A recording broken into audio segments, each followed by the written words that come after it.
Once again, a big thanks to Cyberport for landing me this product to review. Let's get to this review then. The HyperX Cloud 2 for the longest time was the best sub $100 headset on the market for gaming. And for a lot of people it still is, for a lot of good reasons. With the HyperX Cloud Revolver, they tried to make an even better successor, which I think they failed with. But with the HyperX Cloud Stinger here, they are trying to attack the budget market with a $50 headset. How good that one is and how well it compares to the HyperX Cloud 2, which after all is a little bit more pricey, we will see in this review, and I will give you just a little bit of a glimpse of the pros and cons.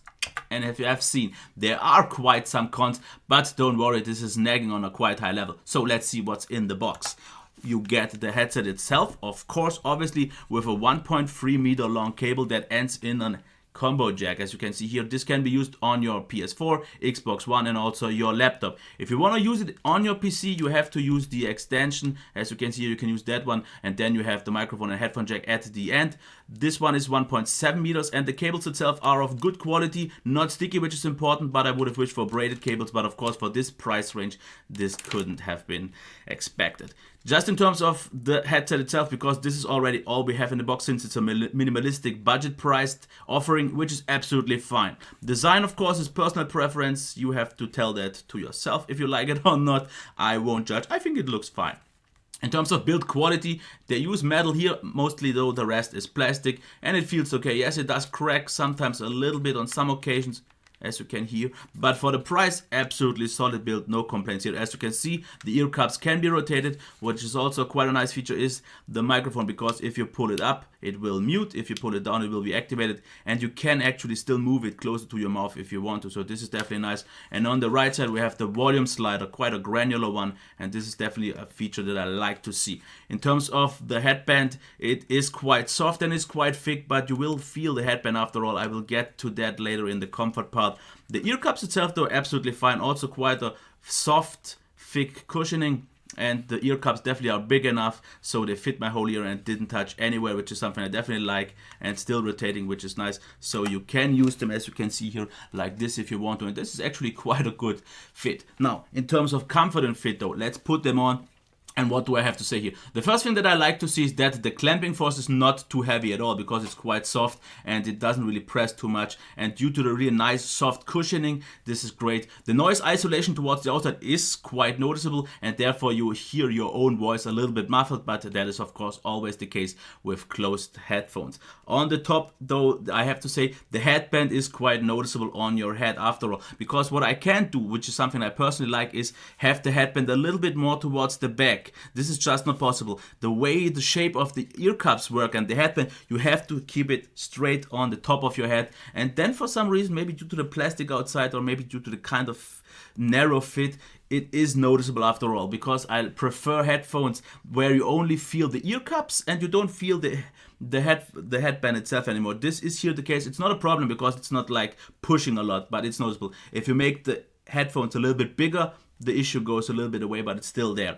In terms of my chill test, and I've already talked about that in my last video, what I like to do is, if I render a video, is pull the chair all the way back down and then chill on it. And it passed the test, which means the headphones didn't fall off, but due to the weight pulling down, I felt the headband even more, so just to keep that in mind. But if you just sit straight forward, it is absolutely nice, and they fit quite nice overall. You can also move your head all around. They will wiggle a little bit, but the overall position stays intact. So comfort and fit, actually good to maybe even very good. Now, if you want to hear the microphone, I will give you a little bit of a demo, but I had to record it once again with my laptop since my PC just doesn't play nicely along. So here it is. This is a microphone test of the HyperX Cloud Stinger, and I gotta say, for its price, the quality is actually really good. Okay, there's some minimal hiss audible, which is most likely just a byproduct of my laptop's input, and that's why I wouldn't really mind that. The mic sound itself, though, is solid, present and upfront highs, and only ever so slightly muffled with good mids. Okay, it could maybe pick up a little bit more bass to add some more body to the voice,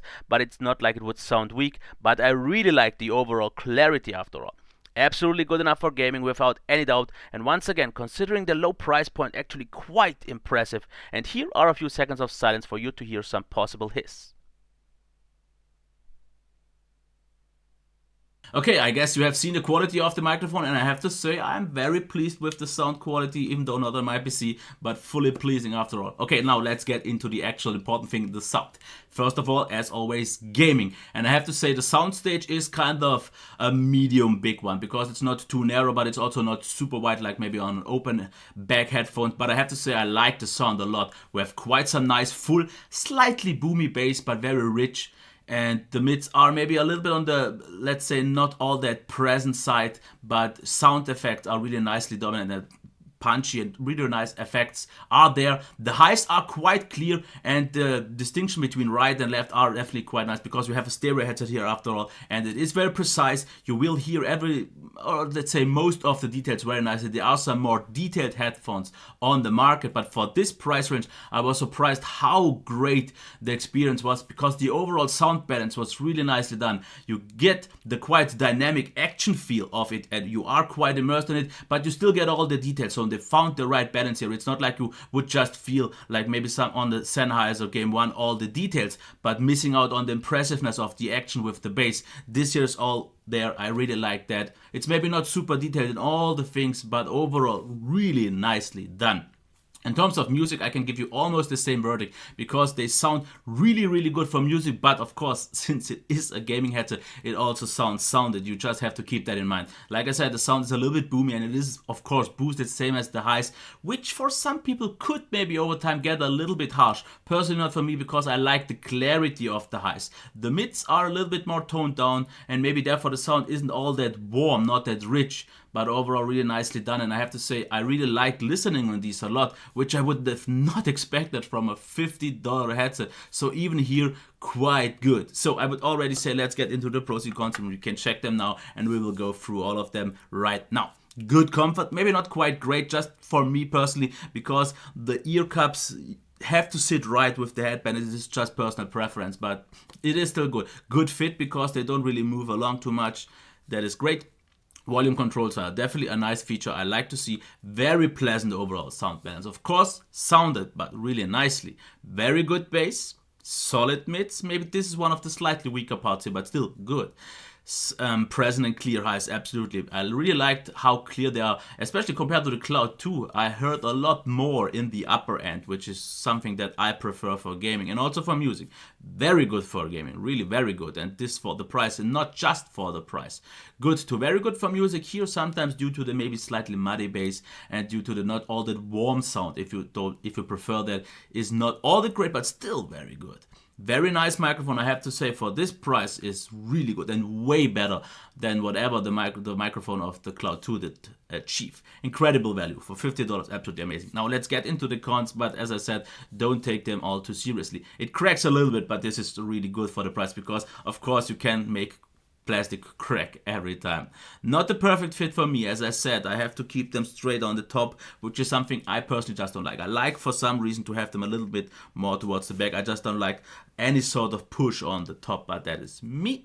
Noticeable headband. This is just something you will notice. You will feel the whole headband or the whole headphones with the headband. For example, my Sennheiser here, the GSP 300, they managed to make me just feel the ear cups. This is just something that I would have seen. Chill test passed, kinda. I said that already. Then you will feel the headband even more so, but they don't fall off, which is good. Ever so slightly boomy bass, really ever so slightly, but for games this is something you will definitely know to appreciate. Slightly cold sounding. I don't mean really cold, but towards something like the Sennheiser, which are a little bit warmer, you will hear that everything sounds a little bit more neutral, a little bit cold. And then not super detailed, which is not a big problem at all. Now, let's get quickly to the verdict, and I can already give you that. For $50, I don't think you will get anything close to that, because I've reviewed the $50 headset from 1x1, which was not nearly as good. Here, overall, the quality is really good, and if I wouldn't have known the price, and if they wouldn't have said something or may approach this in the budget market, I would have said $100, absolutely no problem here at all. It would have been still worth it. And compared to the Cloud 2 now, here it comes down to what you want. The Cloud 2, of course, feel a little bit more sturdy, a little bit more premium to the better build. This is noticeably still a budget headphone. The microphone, though, is better here. and the highs are a little bit clear here as well. Therefore, the Cloud 2 are a little bit more precise, a little bit more detailed. The bass is a little bit more punchy and not quite as boomy and not as boosted. But I kind of prefer this one for gaming a lot more, or at least a little bit more, because the dynamic was nice. I was just more immersed, and it felt more like a gaming headset, where you could definitely notice on the Cloud 2 that it is coming from a music headphone after all, and this was noticeable. So for music, I would say the Cloud 2s are overall better, even though I would have wished for a little more clearer highs here. But for gaming, I would actually, despite the price or anything, even prefer these ones. Sounds maybe odd because you wouldn't expect that, but of course it's always your personal preference. So I think the overall better gaming headset with the better microphone and the better gaming experience is, as weird as it sounds, actually the Cloud Stinger. For music, of course, I would give the win to that. So this, in my opinion, is the best budget gaming headset. If you want the best $100 or sub $100 headset, for me it still is the Sennheiser GSP 300. You can check my review on that. Still absolutely amazed by it, and it sounds great. Even though I have to say this one almost comes incredibly close to that in some regards, and especially the gaming experience was really good on that as well. So this was it. Once again, I have to give a big thanks to Cyberport, so maybe check out their links, and if you want to leave it a thumbs up, maybe a subscription, and leave any comments or something like that down below, this would have been it. I enjoyed this video, and I hope you enjoyed it as well. So until next time, bye.